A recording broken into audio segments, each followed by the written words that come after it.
Welcome to our presentation. Our topic for today is mainly talking about small state diplomacy.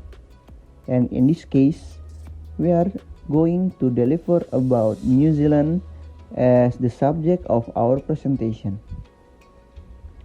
As a member of Group 1, I would like to tell every one of you about my group. It consists of me, Gian, and Bianco, and Michael, and lastly, Keisha. We are all the students of International University Liaison Indonesia from the batch 2020, and all of us are majoring in international relations. In this given moment, we will cover up about what is a small state, a general info about how diplomacy works on a small state, a general info about New Zealand as our topic of choice, and lastly, how New Zealand diplomatic during the COVID-19 encounter. Please sit back and enjoy the video. What is a small state? According to the World Bank, 50 nations are listed as a small state. They were listed because of the economic development of the current state. For sure, without any hesitation, all of us know that New Zealand is well-developed country that makes them not included as small state. However, there is no single definition of small state. Then, what criteria should we use to decide the smallness of a state? The territorial size, the economic power or potential, or maybe security postures, or the military strength, the interaction with other states, or lastly, the relative power indices. Well, there are two approaches that often being used as a small state diplomacy. The first one is quantitative approach, and the second one is qualitative approach. The quantitative approach focuses on the size relating to demographic, geophysical, or economic condition, because size is particularly an important factor for state, and as an example would be the criteria of small state from the Commonwealth. It defines small state as a sovereign countries that have population of 1.5 million people or fewer. Categorization based on quantitative definition is often used in the context of development cooperation. It focuses the diplomatic exercise on the identification of the weaknesses and vulnerabilities of small states, and those measures and programs that can help them cushion or avoid them. This approach is very useful in directing attention to very small and vulnerable states. The second one, qualitative approach. It focuses on perceptions that are resulted from unequal relationship. The criteria of the small state are circumstantial and subjective, and the conceptualities of the whole community of the states that range from small and weak state to superpower state. Approach with this framework, the study of diplomacy of small state includes broader variety of foreign policy options and diplomatic methods. For example, how small states deal with development and security, and how they seek to overcome their handicaps in specific circumstances. This approach allows a wider appreciation of the value and the uses of multilateral processes in small state diplomacy. Beyond the value and the use of these processes is development cooperation. Now we are talking about how diplomacy works in small states. The interaction of small states is also a part of diplomacy, since diplomacy does not look at the size of a state. As I referring to the United Nations, two-thirds of the members of the United Nations belong to the category of small states. Small states operate in the same broad political and economic environment as all other states does. In their foreign policy, small states pursue the same objectives of security, prosperity, and well-being of their citizens. Small states also conduct their diplomacy using the same diplomatic toolbox as larger states does. The range of problems small state face is more limited. However, they are no less urgent or intense than the larger states. The effect of their action, of small state action on the international order also tend to be more focused. Small states recognize the valuable role in multilateral diplomacy, and small states play in increasing their engagement and amplifying voices, so that small states can align their movement and position with the big state and big powers. In the following, I will explain the characteristic of small states. A small state is one in which geographical and economic conditions contribute to the vulnerabilities recognized in the international society. Small state may be strong internally, but vulnerable externally. These characteristics and vulnerabilities are often reflected in how small states conduct their diplomacy.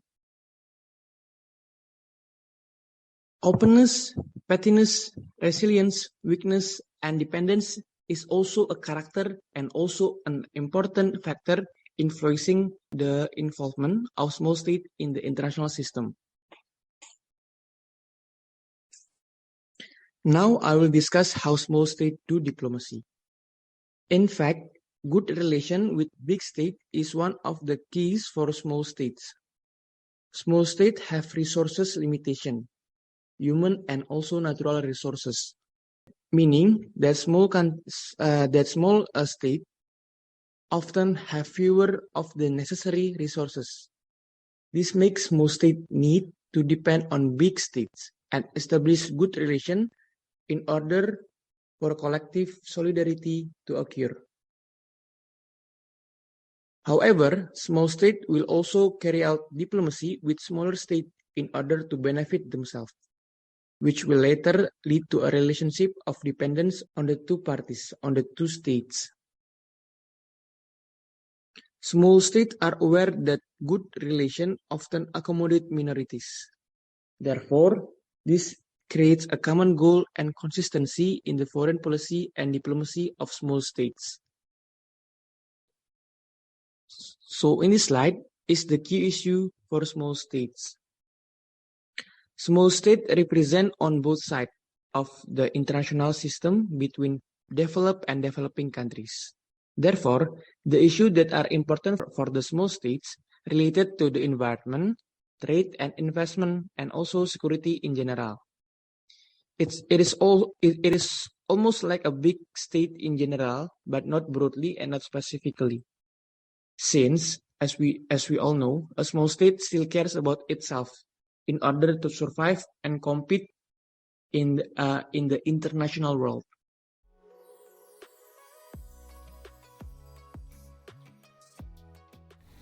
So New Zealand is an island country located in the southwestern Pacific Ocean that consists of two main land masses, which is the North Island and the South Island, while also consisting of around 700 smaller islands.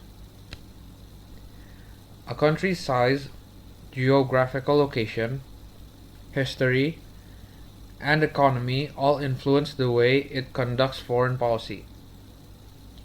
New Zealand is relatively remote from the world's centers of power. It has no land borders with other countries and has always had good relations with its only large neighbor, Australia. Its population, economy, and armed forces are small. It is heavily dependent on trade in a relatively narrow range of primary products for which demand and price are determined outside of New Zealand, and on tourists who arrive by air. It imports capital, technology, and skilled people. These characteristics mean that, unlike major powers, but like most other countries, New Zealand cannot impose its will on other countries or shape events by itself. Its level of influence in the South Pacific is a partial exception to this rule. New Zealand's way of handling COVID has been extremely well when compared to other countries, with a total case number of less than 10,000 and a death toll of less than 35. To compare this side to side with Indonesia's COVID conditions since the pandemic, New Zealand has had less cases in total when compared to Indonesia's highest daily new cases, which is 56,000. This is no surprise because of how their only nearby neighbor, which is Australia, having been so successful in dealing with COVID, proves that having no direct land borders with different countries can really affect the COVID cases of a nation. Regarding the vaccination of their population, 81% of their population has been fully vaccinated, which is around 3.4 million people, whereas 90% of their population, around 3.8 million people, have received their first dose of the vaccination. When compared to other countries in that region, New Zealand has kept a record of low cases, especially in the first 15 months of the pandemic.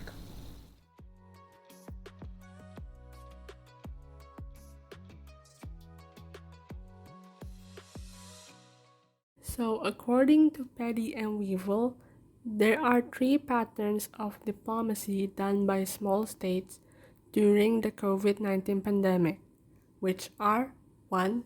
Regional cluster and network cooperation, 2.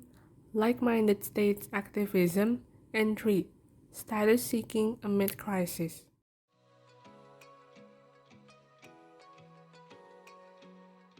Regional cluster and network cooperation means when a state seeks assistance from its neighboring countries. This happens because there is a lack of collective response from many states in facing COVID-19. This type of cooperation is important for small states, as it can act as a safety net and source of resilience. In the case of New Zealand, the country joined forces with Australia to discuss lockdown exit strategies and economic recovery. In May of 2020, the two countries were considering to implement a trans-Tasman travel bubble. You might wonder, what is a travel bubble?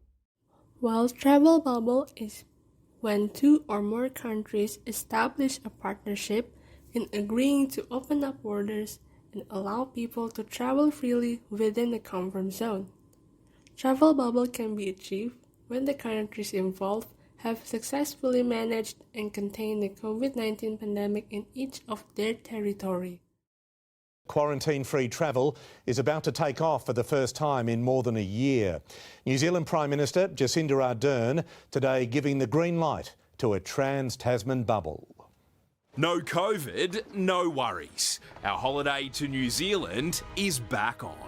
I can confirm that quarantine-free travel between New Zealand and Australia will commence in just under 2 weeks' time. From Monday week, April 19, Jacinda Ardern will finally remove her national padlock and allow Australians, vaccinated or not, to enter the country free of quarantine. But with a warning. Those undertaking travel on either side of the ditch will do so under the guidance of flyer beware. Meaning the bubble can burst at a moment's notice. Upon entry, Australians will need to hand over contact details in New Zealand and download a tracing app. So, the Trans-Tasman travel bubble refers to New Zealand and Australia opening up their borders to allow their citizens to travel for recreational purposes without quarantine requirement. Without the travel bubble, traveling between the countries will require quarantine measures and a negative COVID-19 test result. The travel bubble was opened in April 2021, but later suspended in July. The travel bubble brought a positive impact for New Zealand's tourism, as there have been more than 87,800 visitors from Australia since the opening of the travel bubble. But after the suspension, the number of visitors dropped. The next one is like-minded states activism. It is similar to the previous point where states build cooperation. But for this point, the activism is formed through the formation of groups with a collective goal. The group seeks to continue the initial success in responding to the pandemic that the participant states have done. For New Zealand, they joined the Smart COVID-19 Management Group that was initiated by Austria's Chancellor. In addition to Austria and New Zealand, the group also consists of Australia, Greece, Israel, Singapore, and Denmark. As of June 2020, the group had already held 3 meetings where they exchanged ideas and ways about how each country deals with the spread of the virus, raised dilemmas in reopening the economy and policy about the reopening of educational institutions, and discussed ways to protect at-risk populations from the virus. The group also discussed future actions that are needed in responding to the next wave of COVID-19.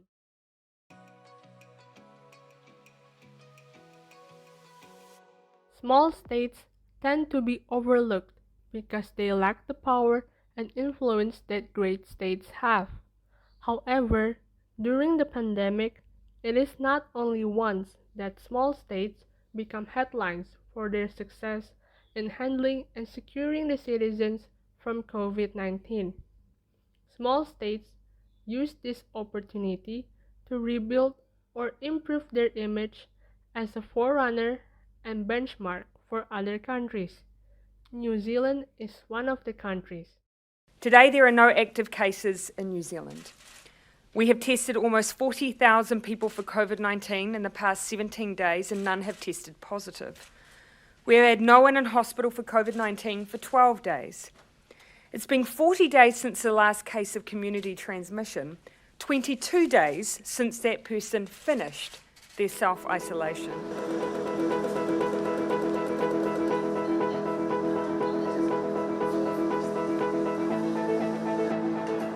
New Zealanders, as of tomorrow, will be able to move around with freedom that very few other countries in the world have.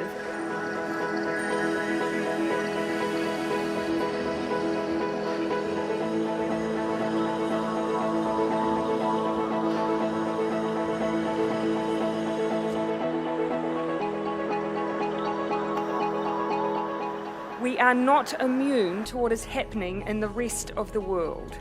But unlike the rest of the world, not only have we protected New Zealanders' health, we now have a head start on our economic recovery.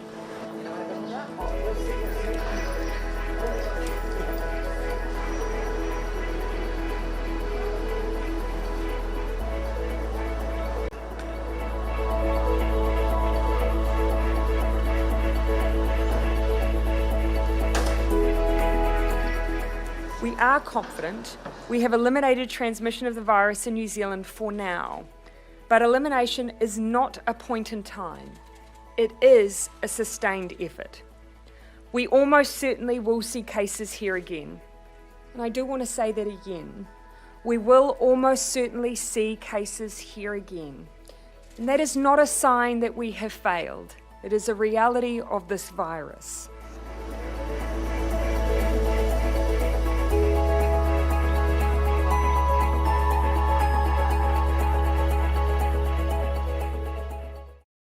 With a population of around 5 million people, the reported cases were around 2,905 cases and 26 deaths as of August 2021.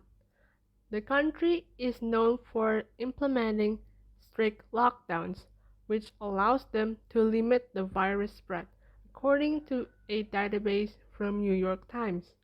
For instance, after a man was tested positive for COVID-19, the country entered a nationwide lockdown around August this year.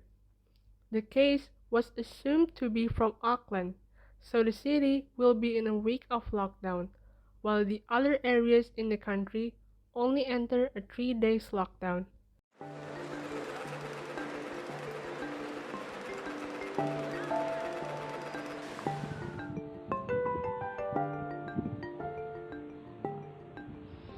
We have a positive case of COVID-19 in the community. We will not be in a position to identify if this is a case of the Delta variant of COVID-19 until genome sequencing is returned tomorrow.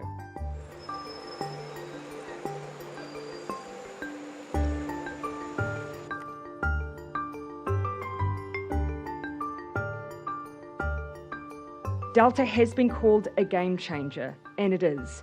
It means we need to again go hard and early to stop the spread. We have seen what can happen elsewhere if we fail to get on top of it. We only get one chance.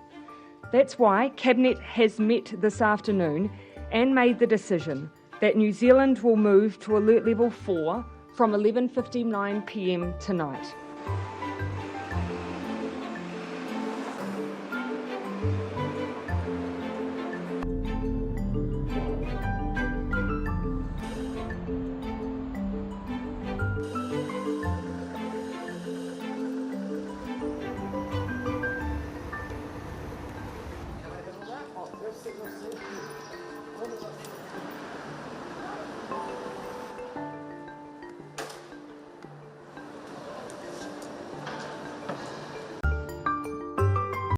New Zealand also implemented a sophisticated contact tracing. So, with the contact tracing, the country will be able to specifically identify who gave the virus to whom and in which environment it occurred.